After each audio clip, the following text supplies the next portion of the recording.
करते व्रत का मतलब हुआ प्रतिज्ञा।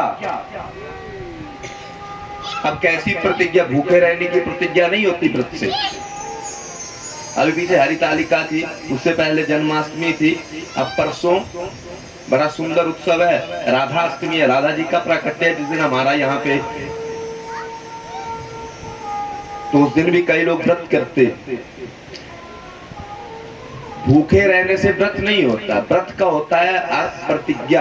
आज मैंने व्रत किया है तो आज मेरी एक प्रतिज्ञा होनी चाहिए कि आज मैं झूठ नहीं बोलूंगा, आज मैं किसी को गाली नहीं दूंगा, आज मेरे मन में किसी के प्रति बुरा भाव नहीं आएगा। वो प्रतिज्ञा होती है, वो व्रत। लेकिन फिर भी हम आप लोग जब करते हैं तो कहीं ना कहीं से वो कोई ना कोई विकार आ ही जाता है। तो बोला कलयुग का प्राणी व्रत भी नहीं कर सकता। तब की बात करी जाए, भाई 7 दिन भागवत लगे, 7 दिन मैं निराहार रहूंगा, 7वें दिन ऐसा लगे कि नहीं डॉक्टर के पास एडमिट हो गया, ग्लूकोज चढ़ रहा है हमारा, तो हम लोग तप भी नहीं कर सकते।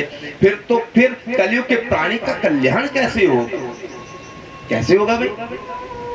तो रामचरितमानस के उत्तर कांड में बड़ा सुंदर उत्तर दिया के राम ही सुनिए, राम ही गाये, संत मुख हरि कथा सुनिए। केवल समय हो तो घर में 10 मिनट परिवार के साथ बैठ करके कीर्तन करें। जहां भी आना जाना हो तो सबसे राम राम हो, और जहां कथा लगी हो वहां 10-15, ज्यादा मैं ये नहीं कहूंगा कि आप 3 या 4 घंटे बैठे रहे। जितना आपका शरीर, आपके शरीर के अनुसार आप कथा सुनो। यही कलयुग में सबसे बड़ा भक्ति का साधन है। इसी से जीव का कल्याण होगा महाराज। न यज्ञ करने से कल्याण होने वाला है, न तप करने से कल्याण होने वाला है, न जप करने से, क्योंकि जप करेंगे तो ध्यान नहीं लगेगा।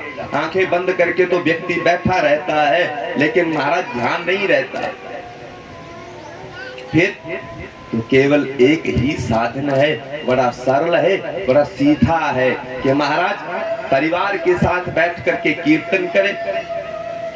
जहां भी आए जाए, किसी से भी मिलना जुलना हो वहां राम राम हो जाए महाराज। ये राम ही गाए, राम ही सुने और संत मुख कथा श्रवण करे। इसी से कली काल के प्राणी का कल्याण हो जाएगा। बोलिए बाल कृष्ण लाल की। देखिए सीधी सी बात है, ये दुनिया किसकी है? उस परमात्मा की, नहीं हमारी थोड़ी है कि हमारी, उस परम पिता परमात्मा की दुनिया है जिसके अंदर हम रह रहे हैं।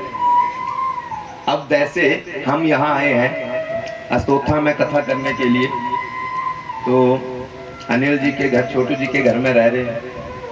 ठीक है, 7 दिन तक तो बढ़िया स्वागत हो, 8वें दिन, 9वें दिन, 10वें दिन, महीना भर हम अगर यहीं रहे, 7 दिन तक तो हम चला सकते हैं अपनी मर्जी से।